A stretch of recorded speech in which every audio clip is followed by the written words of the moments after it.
Hello friends, welcome to the UPS academy. I hope आप सभी अच्छे होंगे, पढ़ाई कर रहे होंगे, घर पे सेफ होंगे। देखिए, आज के इस लेसन में हम लोग सोल्व करेंगे एमबी पब्लिकेशन के बुक से सेट नंबर 17। ये क्वेश्चंस 2018 के हैं और ये क्वेश्चन जो कंडक्ट हुए थे ये हुए थे 4 जून 2019 से। ठीक है, 2018 सेशन का एग्ज़ाम हुआ था 2019 में, 4 जून 2019 से एसएससी सीजीएल पीटी का एग्ज़ाम हुआ था। तो इसका हम लोग सॉल्यूशन कर रहे हैं। इसका पहला पार्ट जो है यानी कि सेट नंबर 16, सबसे पहले हम लोग सीजीएल का सेट का सॉल्यूशन कर रहे हैं, फिर सीपीओ करेंगे, स्टेनोग्राफर करेंगे, सीएचएसएल करेंगे, मेंस पेपर करेंगे। जितने भी क्वेश्चंस होंगे पीटी चाहे मेंस, सारे एग्जाम्स के क्वेश्चन हम लोग यहाँ पर सोल्व करेंगे। इसके पहले हम लोग जो है एमबी पब्लिकेशन के बुक से 2016 के सारे क्वेश्चन सोल्व कर चुके हैं। वहाँ पर रिमेनिंग बचा हुआ है सेट नंबर 2, ठीक है, set number 10, set number 45 and set number 46। Total 46 sets हैं जिसमें से 42 कंप्लीट हो गया है, 4 सेट्स इसमें रिमेनिंग है। और इसका सॉल्यूशन जो है आपको शाम को दिया जा रहा है। ठीक है, जैसे कि कल दिया गया था शाम में आपको सेट नंबर 1 2016 से, वो स्टेनोग्राफर का था। सेट नंबर 2 भी स्टेनोग्राफर का ही क्वेश्चन है। ठीक है, फिर हम लोग सेट नंबर 10 बनाएंगे, ये सीपीयू मेंस है, और 45 और 46 जो है ये सीजीएल मेंस का है। ठीक है, तो हम लोग सारे क्वेश्चंस को अच्छे से यहाँ पर सीखते हैं, समझते हैं, सॉल्यूशन करते हैं। तो चलिए फिर से यहाँ पर सेट नंबर 17 में सॉल्यूशन करते हैं। चलिए देखिए, क्वेश्चन नंबर फर्स्ट का क्या है कि in the sentence identify the sequence which contains the grammatical error. Sentence में आपको ग्रामेटिकल एरर को पहचानना है और उसे अपना राइट आंसर के रूप में चूज करना है। सी गॉट 2 क्विक प्रमोशंस, उसने 2 लगातार प्रमोशंस पाए, यानी कि उन्नति पाना पद में। In order that she has good communication skills, क्योंकि उसके पास जो है बातचीत करने की बहुत ही अच्छी स्किल है। ठीक है, दक्षता है उसमें। तो देखिए यहाँ पर अगर हम सेंटेंस इन ऑर्डर टू को देखें, जो यूज हुआ है इसका मतलब होता है ताकि।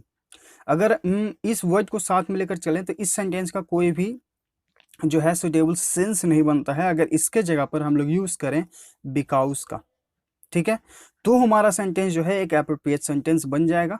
जैसे कि सी गॉट 2 प्रमोशंस बिकॉज, क्योंकि उसके पास जो है अच्छी बातचीत करने की स्किल है। ठीक है, तो इन ऑर्डर टू के जगह जो है हम लोग क्या यूज करेंगे, बिकॉज का यूज करेंगे। ऑप्शन सी में आपका यहाँ पर एरर है। आते हैं क्वेश्चन नंबर 2 में। Cost N arm and a leg, ये आपका आइटम है, इसका अर्थ आपको बताना है। इसका मतलब होता है बहुत ही महंगा। क्या होता है, बहुत ही महंगा। अब यहाँ पर देखिए आपके पास ऑप्शंस हैं। ऑप्शन ए आपका है इजी टू ऑब्टेन, यानी कि आसानी से प्राप्त करना। ऑब्टेन मतलब होता है प्राप्त करना, ठीक है, आसानी से प्राप्त करना। रेयरली अवेलेबल, रेयरली मतलब होता है दुर्लभता, यानी कि कोई चीज जो है बहुत ही दुर्लभ उपलब्ध उपलब्ध हो। ठीक है, नथिंग टू लूज, कुछ भी हारे जाने योग्य नहीं, खोए जाने योग्य नहीं। ठीक है, और वेरी एक्सपेंसिव है, यानी कि बहुत ही महंगा। तो राइट आंसर यहाँ पे ऑप्शन डी हो जाएगा। Cost N arm and leg, इसका मतलब होता है बहुत ही महंगा। क्वेश्चन नंबर 3 पे आता है, यहाँ पे आपको फिल इन द ब्लैंक करना है। द स्टेट गवर्नमेंट आर्ग्यूड, यानी कि तर्क रखा that it could fill in the blank the increase in the teacher salaries as awarded by the court. देखिए यहाँ पर ऑप्शंस क्या क्या है। स्टैंड मतलब होता है ठहराव, स्पेयर मतलब क्या होता है, अल्प भी होता है और अतिरिक्त भी होता है। ठीक है, एफोर्ड यानी कि जुटा पाना, ठीक है, प्रदान कर पाना, और गेट यानी कि पाना। राइट आंसर जो है हमारा यहाँ पे ऑप्शन सी है। जो राज्य सरकार है उन्होंने ये तर्क रखा कि इट कुड नॉट अफोर्ड, यानी कि जो राज्य सरकार है वो पैसे नहीं जुटा पाएगी in the increase in the teacher salary, यानी कि जो टीचर के सैलरीज में आप जो बढ़ोतरी कर रहे हैं, जो कोर्ट के द्वारा कहा गया है कि आप उसमें बढ़ोतरी करें, वो राज्य सरकार अफोर्ड नहीं कर पाएगी, यानी कि प्रदान नहीं कर पाएगी। ठीक है, तो ऑप्शन सी यहाँ पर राइट आंसर हो जाएगा। क्वेश्चन नंबर 4 to 8 में आपका एक पैसेज है, उसे फिल इन द ब्लैंक करना है। आइए देखते हैं। An Italian mayor has been cleaning the streets along with his councillors. ठीक है, एन इटालियन, एक इटालियन मेयर है, वो जो है गलियों को साफ कर रहे हैं अपने काउंसलर्स के साथ। काउंसलर यानी कि पार्षद जो होंगे, ठीक है, उनके साथ। After their town was left with no manual workers, जब उनके शहर में कोई भी वर्कर्स नहीं थे तो उन्हें जो है खुद से ही गलियों को साफ करना पड़ा। वाज लेफ्ट, ठीक है। इट इज रिपोर्टेड, ठीक है, ऐसा रिपोर्ट किया गया है। In fact he was sweeping the piazza, वह जो है पियाजा में स्वीप कर रहे थे, यानी कि झाड़ू लगा रहे थे। ही यानी कि यहाँ पर यूज हुआ है इटालियन मेयर के लिए। ठीक है, in fact he was sweeping the piazza in front of the in front of the local church in preparation for market day. वहां पर जो लोकल चर्च है, ठीक है, वहां पर वो क्या कर रहे हैं, झाड़ू मार रहे हैं अपने काउंसलर्स के साथ, क्योंकि वहां पर जो एक चर्च है और चर्च में जो है वहां पर आसपास में मार्केट भी लगता है, मार्केट डे। उसके बाद फिर आगे अगर हम लोग देखें तो alongside the deputy mayor's father, alongside यानी कि के साथ में, ठीक है, द डिप्टी मेयर्स फादर यानी कि जो डिप्टी मेयर के फादर हैं उनके साथ, and the town councillor armed with a high pressure hose, ठीक है। द टाउन जरफेल्यूज लास्ट द टाउन जरफेल्यूज last worker retired 6 months ago. जो टाउन का जरफेलू जो वहाँ के कर्मचारी थे वो क्या हुए कि 6 महीने पहले ही रिटायर्ड हो गए थे। Nobody has been hired since then, और तब से कोई भी व्यक्ति वहाँ पर काम करने के लिए नहीं लगाया गया है। वी कांट डू एनीथिंग, हम लोग कुछ नहीं कर सकते हैं। We are blocked by bureaucracy, हम लोग नौकरशाही से ब्लॉक्ड हैं। द मेयर सेज, ऐसा मेयर कहते हैं, ठीक है। तो इस पैसेज में क्या है कि एक मेयर है, वो अपने काउंसलर्स के साथ जो है एक गली में झाड़ू लगा रहे हैं, और वो गली जो है एक लोकल चर्च के पास है, क्योंकि वहाँ पर जो है डेली मार्केट लगते हैं, तो आपको साफ़ सुथरा का ध्यान रखना होता है। उसके उनके साथ जो है और भी लोग हैं। ऐसा उन्हें क्यों करना पड़ रहा है, क्योंकि एक जो कर्मचारी हैं जरफेल्यू, ठीक है, वो 6 महीने पहले ही रिटायर हो गए हैं, और तब से वहाँ पर कोई भी व्यक्ति हायर नहीं किया गया। हायर यानी कि कोई काम पर नहीं लगाया गया, ठीक है, इसलिए जो है उन्हें करना पड़ रहा है साफ। उसके बाद वो कहते हैं कि हम लोग कुछ नहीं कर सकते हैं, we are blocked by bureaucracy, ठीक है। तो ये है इस पैसेज का पूरा अर्थ। आते हैं क्वेश्चन नंबर 9 पे। Select the wrongly spelled word. यहाँ पे आपको रॉन्गली स्पेल्ड वर्ड आपको चूज करना है। तो यहाँ पर जो रॉन्गली स्पेल्ड वर्ड है वो है आपका ऑप्शन ए। एग्जिम्पलीफाई का जो यहाँ पर स्पेल्ड होगा वो होगा EXEMPLFY, यानी कि ए की जगह यहाँ पे आपको ई का यूज करना है। एग्जिम्पलीफाई मतलब होता है कि मिसाल देना, उदाहरण देना, ठीक है। तो राइट आंसर यहाँ पे ऑप्शन ए है। बाकी जो ऑप्शन है, एक्सेल यानी कि सांस छोड़ना, एग्जिम्ट यानी कि मुक्त, एग्जाम्पल यानी कि उदाहरण, ठीक है। क्वेश्चन नंबर 10 पे आते हैं। यहाँ पे फिर से आपको चूज करना है रॉन्गली स्पेल्ड वर्ड। तो यहाँ पर जो रॉन्गली स्पेल्ड वर्ड है वो है आपका कंपटीशन, यानी कि ऑप्शन सी। जैसे कि आप सभी कंपिटिटिव एग्जाम में बैठते हैं, ठीक है, SSC बैंकिंग जो प्रिपरेशन कर रहे हैं और भी वेरियस एग्जाम्स, ठीक है। तो यहाँ पर जो कंपटीशन का जो राइट स्पेल्ड है वो है आपका COMPETITION, यानी कि जो P के बाद यहाँ पर I का यूज हुआ है, इसकी जगह आपको क्या यूज करना है, E का यूज करना है, ठीक है। तो कंपटीशन मतलब क्या हो गया, प्रतियोगिता। बाकी जो ऑप्शंस हैं, कंपेरेबल यानी कि तुलनीय, कंपैरिजन यानी कि तुलना, कम्युनिकेशन यानी कि बातचीत, संचार, जैसा कि ऊपर हम लोग देखे थे कम्युनिकेशन स्किल था उसके पास, वही हो गया यहाँ पे, ठीक है। राइट आंसर ऑप्शन सी है। क्वेश्चन नंबर 11, यहाँ पे आपको बताना है passive voice. Do not park your car in front of my house. अगर आप कल के लेसन को अच्छे से देखे हैं तो कल भी इसी पैटर्न पर पैसिव वॉइस था। तो इस तरह के सेंटेंसेस को हम लोग पैसिव वॉइस में कैसे बनाते हैं, यानी कि एक्टिव वॉइस को पैसिव वॉइस में कैसे चेंज करते हैं, या तो हम अपने हेल्पिंग वर्ब में नीड को यूज़ करते हैं, और अगर नेगेटिव रहा तो फिर नॉट, और फिर वर्ब का third form, sorry not plus be, फिर आपका वर्ब का थर्ड फॉर्म, या फिर should plus not plus be plus verb का थर्ड फॉर्म, यही था। तो देखिए यहाँ पर दो ऑप्शंस जो हैं, यहाँ पर दोनों राइट आंसर होंगे, ऑप्शन ए और ऑप्शन बी। यहाँ पर देखिए need plus not plus be plus V3, should plus not plus be plus V3, ठीक है। बाकी यहाँ पर जो ऑप्शन है ये एलिमिनेट हो जाएंगे, तो आप दोनों में से कोई भी एक राइट आंसर अपना चूज कर सकते हैं। क्वेश्चन नंबर 12, यहाँ पे आपको बताना है सिनोनिम यानी कि पर्यायवाची शब्द, ठीक है। जो सीपीयू के लेसन में हम लोग पढ़े थे बेस्ट एक्सप्रेसेस, वही यहाँ पे।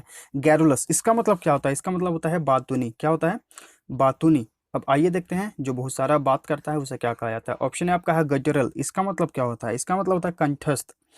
थ्रॉट यानी कि कंठ, ठीक है।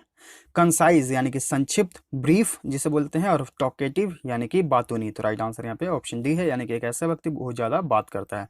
क्वेश्चन नंबर 13 में आपको बताना है एंटोनिम यानी कि विपरीतार्थक शब्द, उल्टा, ठीक है, अपोजिट। एक्सकेलेट, इसका मतलब क्या होता है, किसी चीज में तीव्रता लाना, ठीक है, तीव्र करना। तो इसका एंटोनिम बताना है यानी कि विपरीत बताना है। आइए देखते हैं। हाइटेन यानी कि ऊंचा करना, इनलार्ज मतलब क्या होता है, विस्तार करना, रेज यानी कि वृद्धि, ठीक है, यानी कि उठाना या फिर वृद्धि, और रिड्यूस मतलब होता है कम करना। तो राइट आंसर यहाँ पे ऑप्शन डी हो जाएगा। एक्सक्लेट मतलब होता है तीव्र करना, और रिड्यूस यानी कि कम करना। तो राइट आंसर यहाँ पे ऑप्शन डी है। क्वेश्चन नंबर 14 में हम लोग देखते हैं, इंस्ट्रक्शन है एंटोनिम बताना है यानी कि अपोजिट, ठीक है। वर्ड क्या है हमारा, टेंडर। टेंडर मतलब क्या होता है, टेंडर का बहुत सारे अर्थ हैं, यहाँ पर हम लोग देखते हैं। टेंडर मतलब होता है सुझाव भी, ठेका भी, हमदर्द भी, भंगूर या फिर मुलायम, ठीक है, भंगूर, मुलायम, हमदर्द, सुझाव, ठीक है।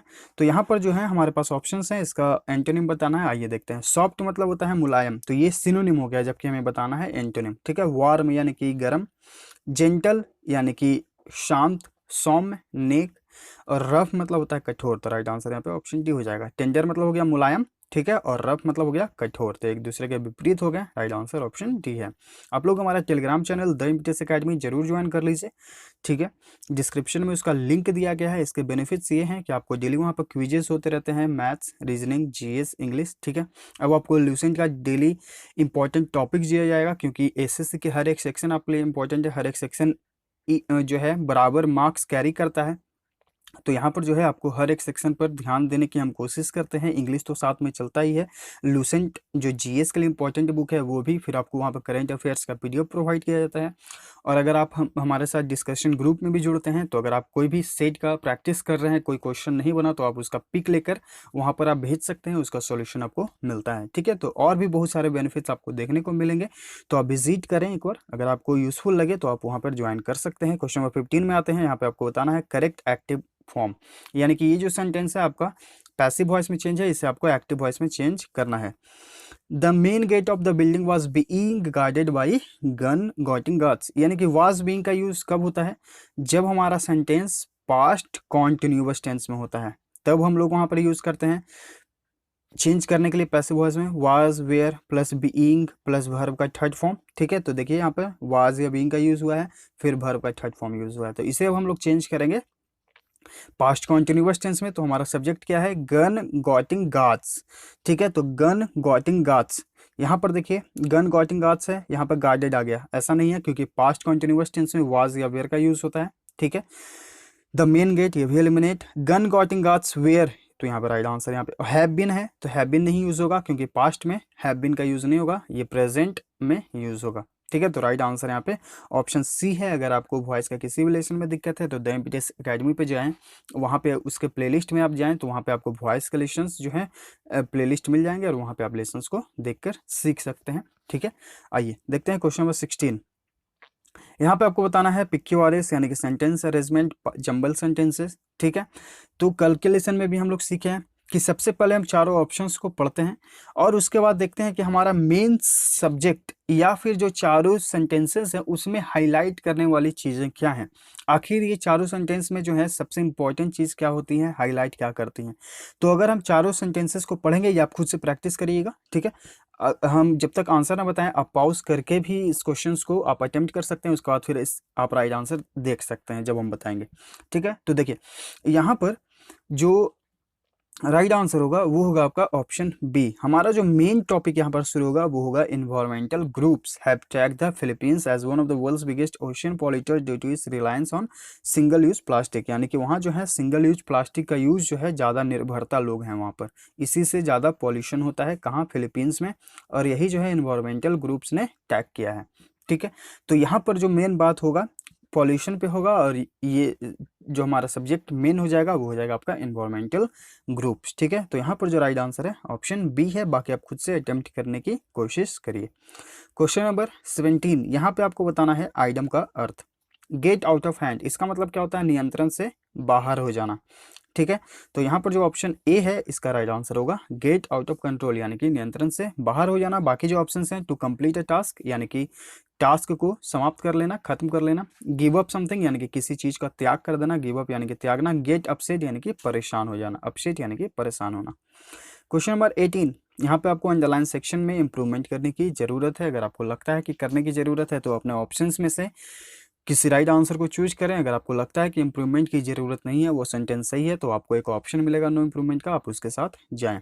तो देखिए यहाँ पर जो क्वेश्चन हमारा है, I look for a better job for the last 2 months but nothing is inside. देखिए कल भी इसी पैटर्न पर हमारा क्वेश्चन था, ठीक है। यहाँ पर देखिए फॉर द लास्ट 2 months का यूज हुआ है, यानी कि ये जो हमारा सेंटेंस बनेगा वो बनेगा प्रेजेंट परफेक्ट कॉन्टिन्यूअस टेंस में, क्योंकि सिंस या फॉर का यूज और टाइम का जो टाइम पीरियड ऑफ टाइम का शो कब किया जाता है? जब वो सेंटेंस जो है हमारा प्रेजेंट परफेक्ट कॉन्टिन्यूअस टेंस में या फिर पास्ट परफेक्ट कॉन्टिन्यूअस टेंस में हो, ठीक है। तो इस तरह के सेंटेंसेस हम लोग बनाते हैं सब्जेक्ट प्लस हैज़ या have plus been plus verb का फोर्थ फॉर्म प्लस आपका ऑब्जेक्ट, ठीक है। तो चूंकि यहाँ पर सब सेंटेंस हमारा जो है प्रेजेंट में है, इसलिए राइट आंसर देखिए ऑप्शन ए है, subject plus have been plus verb का फोर्थ फॉर्म फिर आपका ऑब्जेक्ट। ठीक है, और बाकी फिर आपका टाइम ऑफ पीरियड। और फॉर या सिंस का यूज कब होता है? फॉर का यूज होता है अनिश्चित काल के लिए, सिंस का यूज होता है निश्चित काल के लिए। देखिए तो यहाँ पर यूज हुआ है फॉर द लास्ट 2 मंथ्स। कब से पिछले 2 महीने हमें नहीं पता, नवंबर से भी पिछले 2 महीने हो सकते हैं, दिसंबर से भी पिछले 2 महीने हो सकते हैं। ठीक है, तो यहाँ पर एक अनिश्चित समय का बोध हो रहा है, इसलिए फॉर का यूज हुआ है। अगर वही दिया रहता कि सोमवार से या फिर 1994 से या फिर 1996 से या फिर 2010 से, ठीक है, तो ये जो है एक निश्चित समय दिया रहता है, तो यहाँ पर हम लोग यूज करते हैं सिंस का। ठीक है, तो ऑप्शन ए आपका यहाँ पे राइट आंसर है। क्वेश्चन नंबर 19 में आते हैं, यहाँ पे आपको बताना है सिनोनिम यानी कि पर्यायवाची शब्द। वर्ड हमारा है टिल्ट, इसका मतलब होता है झुकाव। ठीक है, अब यहाँ पर देखिए, आइए देखते हैं कौन सा हमारा राइट आंसर है। ऑप्शन ए आपका है स्लैंट, मतलब होता है झुकाव, तो राइट आंसर यहाँ पे ऑप्शन ए है। टिल्ट मतलब भी होता है झुकाव, स्लैंट मतलब भी होता है झुकाव। बाकी जो ऑप्शन हैं, स्ट्रेंथन यानी कि सीधा करना, ठीक है, स्ट्रेंथन यानी कि सीधा करना, क्रॉस यानी कि पार करना, सपोर्ट यानी कि समर्थन करना। ठीक है, राइट आंसर ऑप्शन ए है। क्वेश्चन नंबर 20, यहाँ पे फिर से आपको पारा जंबल सेंटेंसेस आ गए, PQRS ABCD जिस तरह के। ठीक है, तो देखिए यहाँ पर अगर आप पढ़ेंगे तो यहाँ पर बात होगा 4 tons of Ivory with a market value of $6 million, it was an impressive hall. ठीक है, तो अगर आप देखेंगे सेंटेंसेस में तो आपका इंपॉर्टेंट जो यहाँ पर सब्जेक्ट बनेगा वो बनेगा सी। ठीक है, तो यहाँ पर देखिए ये एलिमिनेट, ये भी एलिमिनेट, या तो ये तो ये। आप खुद से प्रैक्टिस करिए, आपको समझ में आएगा। जब तक आप प्रैक्टिस नहीं करिएगा PQRS को खुद से, तब तक जो है आप क्वेश्चंस को सोल्व नहीं कर पाइएगा। CGL मेंस में आपको 20 PQRS मिलते हैं। ठीक है, इसलिए जो है हम एक आपको बता दिए हैं, और अब जो है आप खुद से इसे प्रैक्टिस करने की कोशिश करिए। ठीक है, ये आपके लिए ज़्यादा बेनिफिशियल होगा। 20 मार्क्स आपको वहाँ पर कैरी करते हैं ये PQRS, तो खुद से प्रैक्टिस करिए। क्वेश्चन नंबर 21, क्वेश्चन नंबर 21 में आपको बताना है OWS यानी कि one word substitution, a person without a settled home, यानी कि एक ऐसा व्यक्ति जिसके पास कोई स्थायी घर नहीं है और कोई स्थायी काम भी नहीं करने के लिए है, who wanders from place to place and lives by begging. Wanders मतलब होता है इधर उधर घूमते रहना। ठीक है, तो यहाँ पर जो राइट आंसर होगा वो होगा आपका ऑप्शन ए, वैग्रेंट, यानी कि एक ऐसा व्यक्ति जो स्वेच्छाचारी से जो है घूमते रहता है इधर उधर। ठीक है, तो राइट आंसर यहाँ पे ऑप्शन ए हो जाएगा, क्योंकि यहाँ पर देखिए स्वेच्छा से ही, कोई उसे फोर्स नहीं कर रहा है। तो राइट आंसर यहाँ पे ऑप्शन ए है। बाकी जो ऑप्शन हैं, इटिनेरेंट यानी कि यात्रा करने वाला।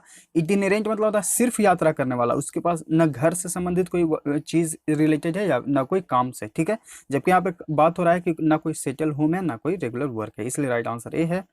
ऑप्शन सी आपका माइग्रेंट यानी कि प्रवासी, टोरेंट है इसका, कल ही हम लोग ये पढ़े हैं कि बेकार घूमने वाले। ठीक है, राइट आंसर जो है ऑप्शन ए हो जाएगा। क्वेश्चन नंबर 22 में आते हैं, फिर से आपको OWS बताना है, अ पर्सन एनिमल और plant belonging originally to a place, यानी कि कोई ऐसा व्यक्ति, जानवर या पौधा जो उसके घर से ही संबंधित हो, यानी कि वो अपने घर में ही जन्मा हो, वहीं रहा हो। ठीक है, तो यहाँ पर जो राइट आंसर होगा वो होगा आपका ऑप्शन बी, नेटिव। नेटिव मतलब होता है देसी। ठीक है, अपने देश से ही। बाकी जो ऑप्शंस हैं, एलियन यानी कि विदेशी या फिर अजनबी, रेजिडेंट यानी कि निवासी, ऑक्यूपेंट मतलब क्या होता है, निवासी या फिर ठेकेदार भी होता है। ठीक है, राइट आंसर ऑप्शन बी है। क्वेश्चन नंबर 23, यहाँ पे आपको इंप्रूव करना है अपने अंडरलाइन सेक्शन को। If you join this job now it proves to be good in the long run. देखिए कल के लेसन में भी यही था, मतलब इसी पैटर्न पे था। If plus subject plus verb का फर्स्ट फॉर्म कोमा, तो दूसरा पार्ट जो है सब्जेक्ट, उसके बाद विल या शैल प्लस आपका ऑब्जेक्ट बनेगा, verb plus V1 plus object बनेगा। ठीक है, तो यहाँ पर जो राइट आंसर होगा वो होगा आपका option B, subject plus if plus subject plus आपका वर्ब का फर्स्ट फॉर्म, तो कॉमा के बाद जो है ईट प्लस शैल या विल प्लस आपका वर्ब का फर्स्ट फॉर्म। तो राइट आंसर यहाँ पे ऑप्शन बी है। इसे कहते हैं हम लोग zero conditional sentence. Zero conditional sentence, अगर आप जीरो कंडीशनल सेंटेंस कलेक्शंस देखना चाहते हैं तो द इम्पेटस एकेडमी के SSC 45 डेज प्लेज में जाएं, उसमें आपको जो है कंडीशनल सेंटेंस कलेक्शन मिल जाएंगे। एक लेसन है, उसमें सारे प्रकार के कंडीशनल सेंटेंसेस बताए गए हैं, तो आप उन्हें देखकर समझ सकते हैं। ठीक है, तो ये जो सेंटेंस है ये है zero conditional sentence. Question number 24, यहाँ पे आपको बताना है fill in the blank. Scientists at Cambridge University are fill in the blank how plants can give us sustainable energy।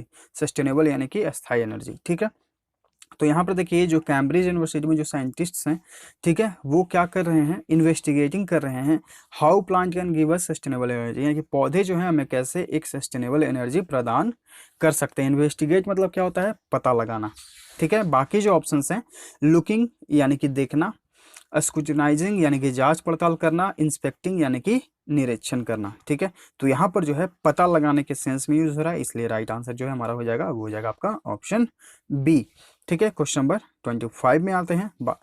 Grammatical error आपको यहाँ पर फाइंड आउट करना है।